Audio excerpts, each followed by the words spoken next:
अच्छा ये बताइएगा, ऑब्वियसली लोगों ने तो ये कहा जी कि तारक साहब कौन सा अपनी जेब से दे रहे हैं, जी वो तो लोगों से इकट्ठा करके दे रहे हैं, तो नाम तारक साहब का हो रहा है। आपने भी जिक्र किया इसका कि लोग ये समझे कि शायद ये तारक का नाम हो जाएगा। जी अगर हो भी जाए तो वैसे कोई बुरी बात नहीं है। आप यूके में रहते हैं, आप अपने एरिया में, जी। आपकी जो मदरलैंड है वहां पे जाके आप काम करवा रहे हैं, लोगों को इस बात पे फख्र होना चाहिए बेसिकली, अगर आप उनके लिए कुछ कर रहे हैं।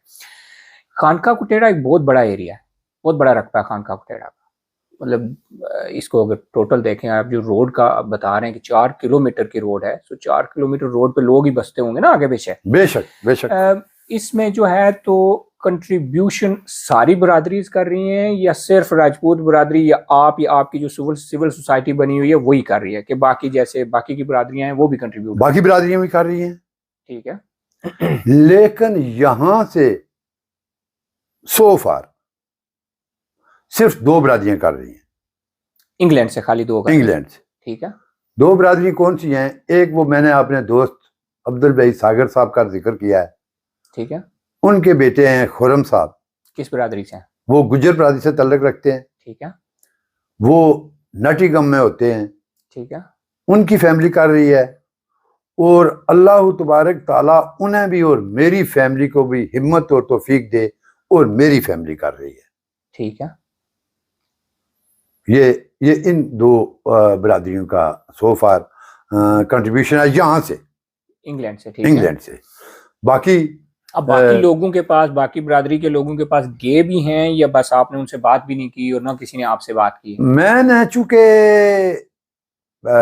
सच्ची बात जो है कि मैंने 1 करोड़ रुपए की बात की थी, तो जब बाकी बड़ी बिरादरी जो है वो मेरे पड़ोसी भी हैं, मेरे भाई भी हैं, मेरे बहुत काबिल एहतराम और काबिल इज़्ज़त लोग हैं, हमारे खानके कुटेड़े का वो लोग फ़ख्र हैं।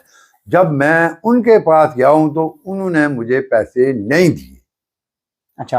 वो बड़ी बिरादरी है, जाट बिरादरी, ठीक है। तो जब उन्होंने नहीं दिए तो फिर मैंने क्यों नहीं दिए? बस ये ये उनका काम है, उनके एरिया का काम है, आपका बिल्कुल तो यही इसमें बात है, पर्सनल फायदा बिल्कुल कोई यही नहीं है। बात है। मैं ना जिक्र करते हुए भी मुझे करना पड़ता है कि मैंने देखें शमरेज साहब, आपने बात की कि ये आप इलाके में पिछली दफा 8 माह पाकिस्तान रहा हूँ, ठीक है।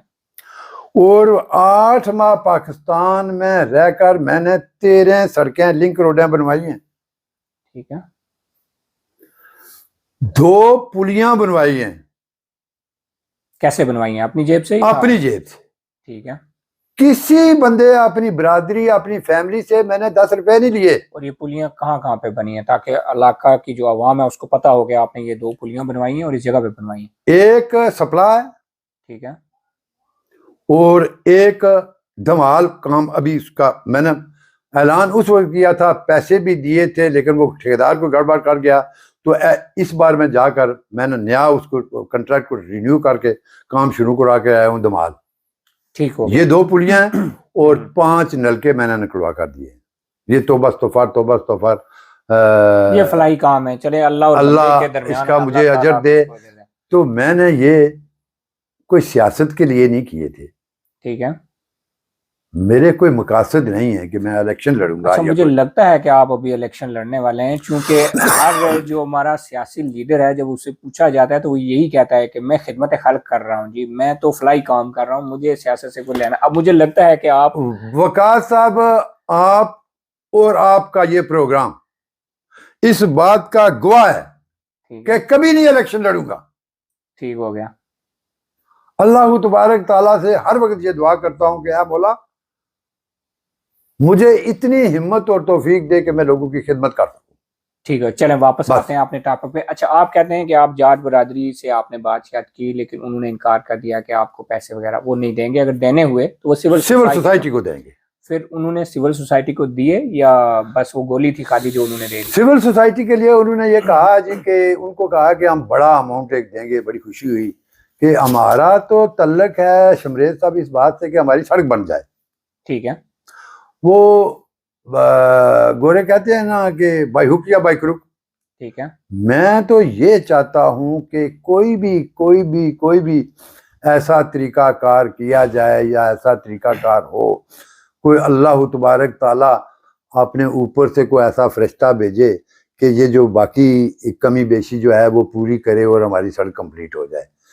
तो इसमें एक और बड़ी चीज़ बड़ी इम्पोर्टेंट है जिसका मैं जिक्र करना बहुत ज़रूरी समझूंगा।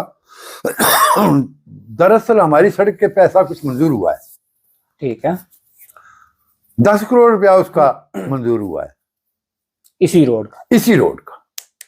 ठीक है, और मैं आज आपके इस प्रोग्राम और इस चैनल की वसादत से ठीक है, हल्फन ये कहता हूं कि इस मंजूरी में किसी का कोई अमल दखल नहीं है। सही। गवर्नमेंट ने खुद ही अपने थ्रू या रियासत साहब ने करवा दिया या ना रियासत साहब ने कराई है, ठीक है, ना गवर्नमेंट ने कराई है। ये सिर्फ और सिर्फ अल्लाह तबारक ताला ने मुझे तौफीक दी और मेरा एक भाई है, ठीक है, वो पता नहीं उनका जिक्र करना यहाँ मुनासिब रहेगा या नहीं, आप पे डिपेंड करता है, कोई मसला नहीं। मेरे एक भाई हैं वो जो बहुत ही रीजनेबल पोजीशन पर है। ठीक हो गया। मैंने उनसे कहा, मैं चाहता हूं कि कह ही दूं तो अच्छा है, जो करेगा बेहतरी के लिए कर रहा हूं। अच्छा काम कोई कर रहा है तो उसका नाम जरूर लेना चाहिए। मेरे भाई हैं वसीम आरिफ साहब, मेरे मामूदाद भाई हैं, ठीक है, वो ब्रिगेडियर हैं, ठीक है, वो GHQ में PSO लगे हुए थे, जनरल नदीम साहब के PSO थे। तो मैंने उनसे रिक्वेस्ट की कि जनाब ये मामला हल कराएं। उन्होंने मंजूरी ली, उसकी फाइल जो है अभी मेरे पास मौजूद है, आप देख सकते हैं। उन्होंने ये मंजूरी दी, 10 करोड़ रुपया मंजूर कराया। अब हमारी बदनसीबी ये है शमरेज साहब के वो चले गए हैं कोर्स पर, वो इंशाल्लाह विद इन ईयर वो जो है वो जनरल होंगे और हमारी दुआ है कि वो जनरल बने इंशाल्लाह। उनकी मेहनत और कोशिश से ये सड़क मंजूर हुई है, उन्होंने ये कराई है। अब हर चीज जो है ना उसकी कंप्लीट है।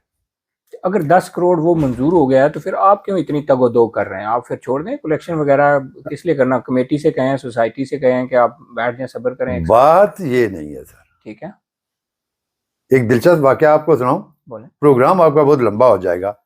मेरे भाई हैं एक राजा शमीम आरिफ साहब, वो वसीम आरिफ साहब के वो भी भाई हैं। ठीक है, मैं डडियाल से आ रहा था तो प्राई के मकाम पर एक देसी टाइप होटल है, उस बंदे ने बड़ी भैंसें शैंसें रखी हुई हैं, तो वो चाय बड़ी अच्छी बनाता है। ठीक है, वो शमीम साहब मुझे कहने लगे यहाँ बैठे नहीं चाय पीते हैं। चाय पीने के लिए बैठे हम, तो चौधरी यासीन साहब का एक राइट हैंड बंदा, ठीक है, वो आकर बैठ गया हमारे साथ। ठीक है, बातें हैं तो चलना शुरू हुई। जब तो मैंने उन्होंने कहा चौधरी साहब आपके अल्लाह तबारक ताला ने इतना मकाम मर्तबा दिया है, चौधरी साहब के आप इतने करीब हैं, तो ये सड़कों का क्या हाल है, वो हमारी सड़क बना दो। सही। उन्होंने कहा मिर्जा साहब आप बड़े भोले आदमी हैं ना, उन्होंने जैसे कहा मिर्जा जी तुस तो बड़े भोले बंदे हो। ठीक है, मैं जी किया तुसानी सड़क में पैसे कितने लगने? मैं जी को 10-12 करोड़। उन्हें क्या समझो चो यासीन पागल है, 10-12 करोड़ रुपया लाई था तो सड़क बनाई था तो और रुपया 50 लाख होता लासी लोगों को वोट खरीद सी तो उससे तक कम है इलेक्शन जितना। जब देखें शमरेज साहब, जब हमारे लीडरों की ये सोच हो, ठीक है, जब ये लीडर ऐसे करें, ठीक है, तो फिर क्या हो सकता है? ठीक हो गया। अच्छा चले, अच्छा हुआ चौधरी यासीन साहब का आपने जिक्र कर दिया। ये काम तो वैसे जो है वो हमारे लीडर्स के बनते हैं। ये रोड्स बनाना, ये गली नाली पक्की करवाना, टूटी नलके मतलब देना या आवाम को सहूलियात फराम करना, ये हमारे लीडर्स का भी नहीं, बेसिकली अदारों का काम है अगर अदारे मजबूत हैं। लेकिन चूंकि हमारे एरिया में अदारे जो हैं वो मजबूत नहीं है, इसलिए ये काम जो है वो लीडर्स का बनता है। जी। और बिलखसूस हमारे हल्के में ये काम चौधरी यासीन साहब का बनता है, जो पिछले 25-30 साल से लगातार इलेक्शन जीत रहे हैं। अगर ये काम हमने अपनी जेब से ही करवाने हैं तो ये सारे लीडर किस मर्ज की दुआ है, हम इनको वोट क्यों देते हैं? मैंने वो पहले एक औरत वाला किस्सा आपको सुनाया है ना। ठीक है, यही बात है शमरेज साहब, मैं आपने लोगों को क्या कहना चाहता हूं। ठीक है, ना मेरे लिए ना किसी दूसरे के लिए वो सिर्फ और सिर्फ अपने लिए और अपना सोच कर काम करो। ठीक है। मैंने पिछले इलेक्शन में, मैं आपसे मैं गुजारिश करूं कि राजा परवेज अशरफ साहब मेरे पास आए। अच्छा, आपने जो सबका पीएम है पाकिस्तान, सबका जो प्राइम मिनिस्टर हैं, उन्होंने मुझे, मेरे पास नहीं है, मुझे फोन किया उन्होंने। ठीक है। उन्होंने कहा कि हम आपको मिलना चाहते हैं, तो आपने जो है वो ये बात करनी है। मैंने कहा जी कीमत लगाएं। अच्छा, मैं ये चाहता हूं कि लोग बिकते हैं। ठीक है। मैं ये चाहता हूं कि कोई भाई का लाल आए और मिर्ज़ा तारिक की कीमत लगाए। ठीक है। तो उन्होंने कहा जी मिर्जा साहब ये तो बातें ना वाली हुई ना। ठीक है। फिर न्याजी साहब उस वक्त वज़ीर आज़म थे पीटीआई की तरफ से, क्यूम न्याजी साहब। क्यूम न्याजी साहब। ठीक है। क्यूम न्याजी साहब के एक कर्नल साहब है जो उनके पीएसओ थे, वो उन्होंने मुझे फोन किया ठीक है। कि पीटीआई की मदद करें आप, अच्छा, और आपके हम ये काम करें। मैंने कहा जी ये नहीं कर सकता मैं। तो ये बात कहना चाहता था कि चौधरी यासीन साहब हमारे 35 साल से उस हल्के पर विराजमान है। ठीक है।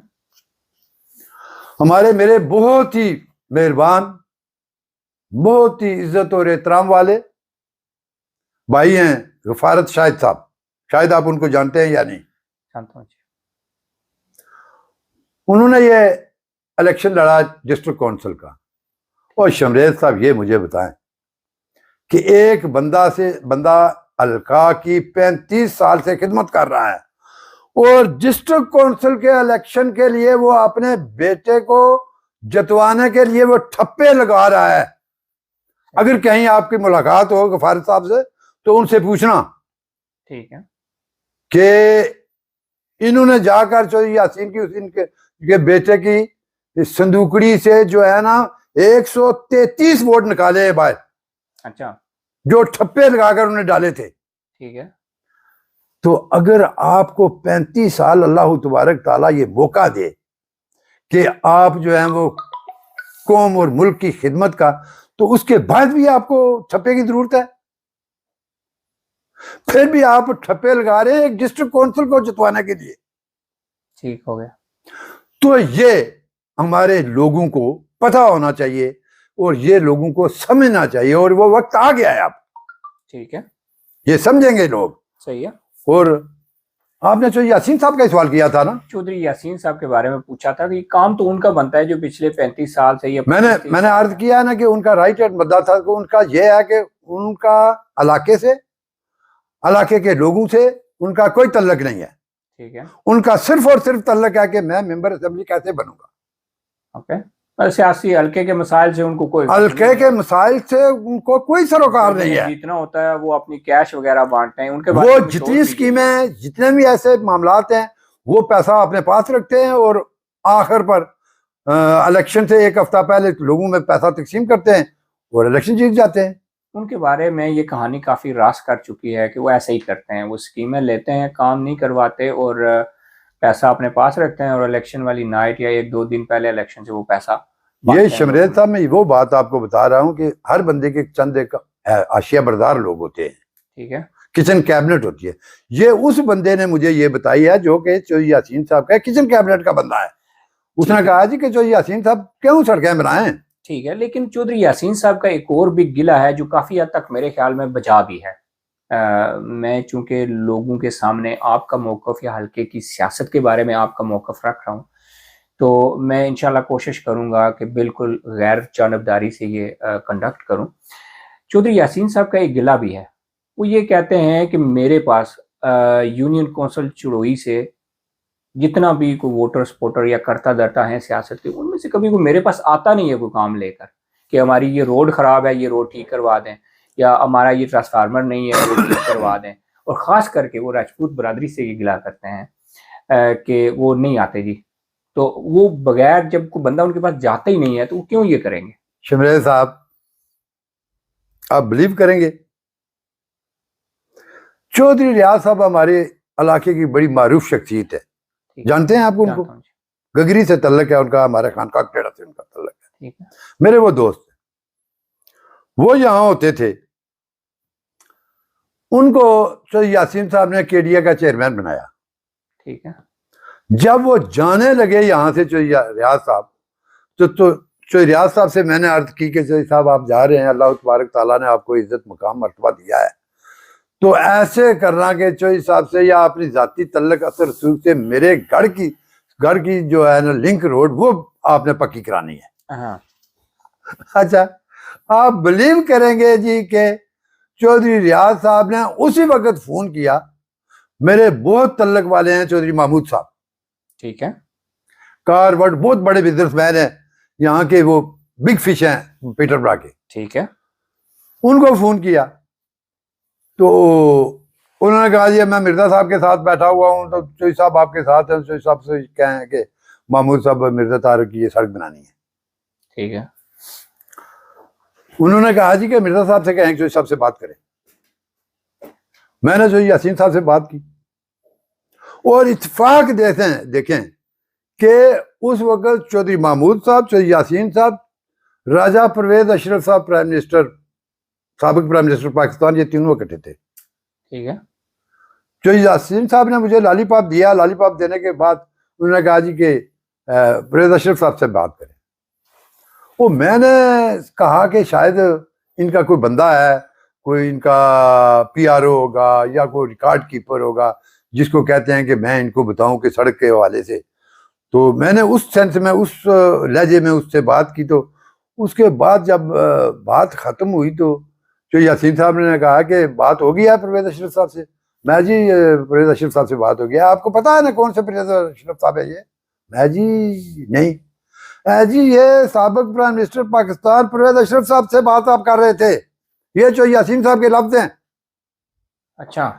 और मैंने कहा चौधरी साहब ये क्या कर दिया आपने, मुझे गुनहगार कर दिया है, वो बड़ा साबिक प्राइम मिनिस्टर है, उनके आदाब होते हैं कोई बात करें। मैंने तो समझा कि ये को आपके स्टाफ का बंदा है, तो मेरी एक बार फिर परवेज अशरफ साहब से बात कराएं। अच्छा। ठीक है। परवेज अशरफ साहब से बात हुई, मैंने माजरत की अपने लहजे और अच्छा, आप तर्ज नहीं गुफ्तगू जानते पर। थे उनको पहले? जी, आप उनको नहीं जानते थे कि ये सब? ये तो जानता था लेकिन बात तो कभी नहीं हुई थी।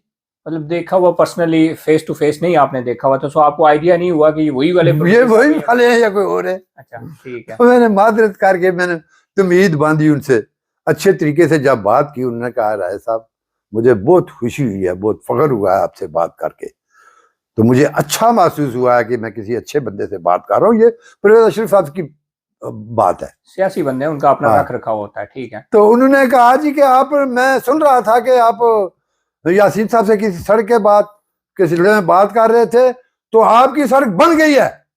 अच्छा। ये लफ्ज थे परवेज अशरफ साहब के। ठीक है।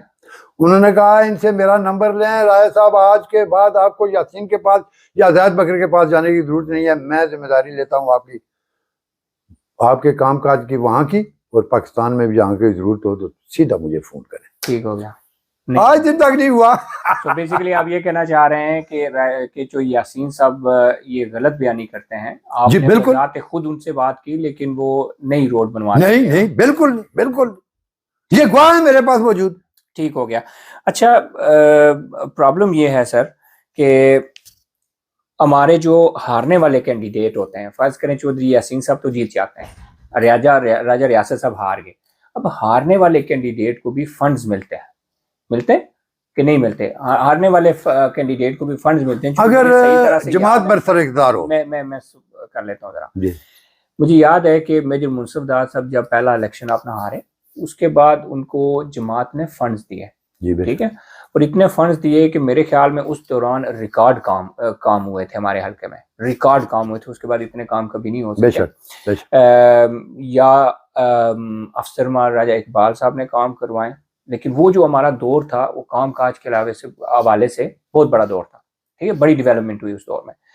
तो अगर राजा रियासत साहब हारे हैं तो इनको भी तो फंड तो मिलने चाहिए। गवर्नमेंट जो है आजकल वो तो किसी की भी नहीं है, किसी भी जमात की नहीं है बेसिकली, तो फंड्स तो उनको मिलने चाहिए। और आपको नहीं लगता कि उनको भी इन मामलात की तरफ तवज्जो देनी चाहिए? नहीं सर, मैं वो अर्ज करता हूँ कि फंड्स हारने वाले उस कैंडिडेट को मिलते हैं या देते हैं, अकोमोडेट करती है जिनकी जमात बरसर इक़्तिदार होती है।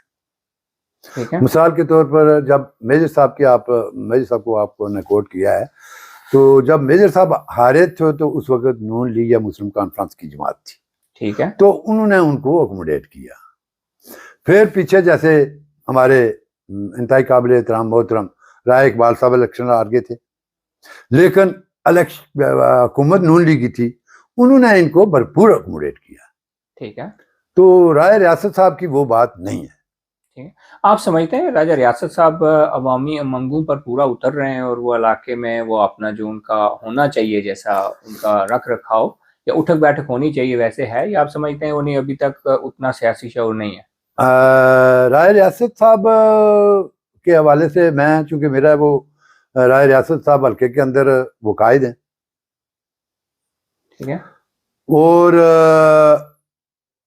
मैं आपको ये बड़े वाज़ेह अल्फाज में अपने भाइयों को, अपने तमाम हल्का के लोगों को ये मेरा पैगाम भी है कि आज के दौर में हमारे पास मेजर मुनसबदार साहब के बाद अगर कोई बंदा हमें कैंडिडेट मिला है तो वो राय रियासत की सूरत में है। ठीक है। राय रियासत ग्रास रूट से ऊपर आए, वो सब अवाम की, लोगों की तकलीफें, लोगों की जरूरतें सब वो बाखूबी उनसे वो आगाह है, बहुत अच्छे तरीके से वो जानते हैं।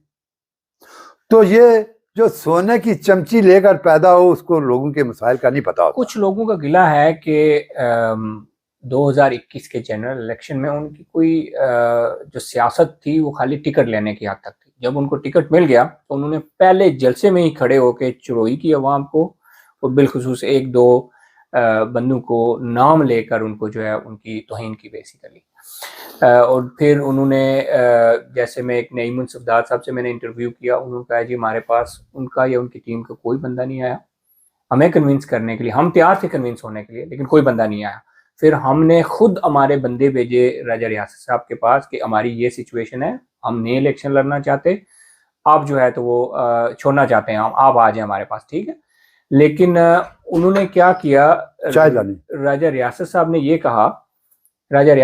ये कहा कि नहीं जी हमें आपकी ज़रूरत नहीं है, अगर आप हमारे पास आएंगे तो हम इलेक्शन हार जाएंगे। इसी तरह उन्होंने अफसर महाराजा इकबाल साहब को भी कोई इतना कन्विंस करने की या अपने साथ रखने की कोशिश नहीं की मेरे ख्याल में, ठीक है। तो आप समझते हैं कि उनमें अभी सियासी मैच्योरिटी नहीं आई या बस जो है ज़ाती चपकलश जो है वो हावी हो जाती है अपने मजमूई जो हमारा मफाद है उस पर? सर गुजारिश है कि मेरा मेजर साहब के घर से, मेजर मुनसबदार साहब से, मेजर साहब के घर से एक एहतराम का और इज्जत का रिश्ता है। मैं उनके खिलाफ कोई बात करना गुनाह समझता हूँ। वो इतने अजीम इंसान थे मेजर मुनसबदार साहब, ठीक है। लेकिन अगर नईम साहब ने ये बात कही है तो गलत कही है। ठीक है। मैं खुद उनके पास गया हूं। आप नईम साहब से मिले हैं बेसिकली, उनकी किसी टीम से नहीं, नईम साहब से? नईम साहब से। आपने नईम साहब का जी जी नईम साहब, नईम जिक्र किया ना कि उन्होंने कहा कि उन्होंने हमें अप्रोच नहीं किया जी, तो मैं उनके पास गया हूं कि अपने रवैये में, अपने सियासी अमल में लचक पैदा करें। ये चूंकि बहुत बड़ा काज है, इस काज को आप लोग खराब कर रहे हैं। ठीक है। और एक बार नहीं, मैं मुतअद्दिद बार उनके पास गया हूं। अच्छा। और चूंकि मैं उस वक्त राय रियासत साहब के बहुत करीब था, तो राय रियासत साहब ही मुझे भेजते रहे, ठीक है, कि उनको कहो तो मैं उनके पास आऊं। अच्छा, लेकिन उन्होंने नहीं माना। ठीक। और बाकी भी लोगों की यही सूरत हाल। असल में प्रॉब्लम क्या है शमरेज साहब के, हमारे राजपूत जो है ना, वो एक देसी खान है कि रानी खान ना हुआ ना बंदा तो रानी खाना ना साला हुआ तो भी बड़ी गल होनी है। ठीक है। ये समझ में फर्क है। ठीक है। आज चूंकि सियासी बात हो रही है, आज जितनी चौधरी बरादरी चौधरी यासीन से नाला है, इतने राजपूत या दीगर नहीं है। ठीक है। उनको ये राजपूतों को ये पता है कि हमारा बंदा असेंबली में नहीं है, हमारा बंदा एमएलए नहीं है, लेकिन चौधरी बरादरी जो है वो बहुत ज्यादा नाला है। ठीक है। ये मुझे बताएं, तो यासीन साहब की 35-40 साल सियासत, मैं ये पिछले साल 2 आदमी उन्होंने मार दिया अपनी सियासत की वजह से, सियासत के लिए, और टोटल अगर बंदे गिने तो 32 बंदे बनते हैं। अच्छा। 32 बंदे जो यासीन साहब ने अपनी सियासत को परवान चढ़ाने के लिए 32 बंदों की कुर्बानी दी है, और सारे जाट बरादरी से ताल्लुक रखते हैं। अच्छा। और कहते ये हैं हल्के में कि हमारा मुकाबला राजपूतों के साथ है। ठीक है। अगर राजपूतों के साथ मुकाबला होता तो इन 32 में से 2, 4, 5 राजपूत मरते ना, राजपूतों को मारते। ठीक है। तो बेसिकली आप ये समझते हैं कि ये उनका एक स्ट्रेटेजी है। हाँ, स्ट्रेटेजी है, बिल्कुल। ठीक हो गया, अगला इलेक्शन जीतने के लिए। ठीक हो गया, बहुत शुक्रिया तारिक साहब, माशाल्लाह बड़ी मजे की। और एक बात मैं आखिर में जी जरूर, इंतहाई अदब से, मेरा चूंकि हर आदमी जानता है, इसमें मेरा कोई कसूर नहीं है शमरेद साहब कि मैं राजपूतों के घर पैदा हुआ हूं, मैं अपनी मर्जी से नहीं पैदा हुआ। ठीक है। ये अल्लाह की रजा थी। सही है।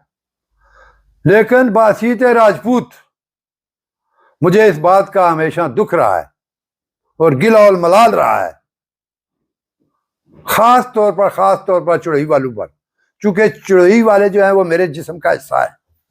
ठीक है। और जब भी हम इलेक्शन हारते हैं तो नाम चुड़ई वालों का आता है, ये चुड़ई वालों ने ये किया है, और वास्ता खुदा ना हो चुड़ई वाले हो, अपना किबला दुरुस्त करो, और पूरी राजपूत बरादरी की जड़ा सरफूर करो इस लानत को। वाखिर दुआना अल्हम्दुलिल्लाह रब्बिल आलमीन। बहुत शुक्रिया सर, बहुत शुक्रिया, आपने शार्ट नोटिस पे मुझे टाइम दिया। बड़ी बड़ी मजे की गुफ्तगू हुई। मैं हमेशा से आपकी गुफ्तगू का बड़ा कायल रहा हूँ कि आप बड़ी मजे की और धड़ल्ले की गुफ्तगू करते हैं। मैं उम्मीद करता हूँ कि अवाम इलाका जब इसको सुनेंगे तो कुछ न कुछ नसीहत पकड़ेंगे। बहुत शुक्रिया सर। बड़ी मेहरबानी, बड़ी मेहरबानी, बड़ी नवाज़िश।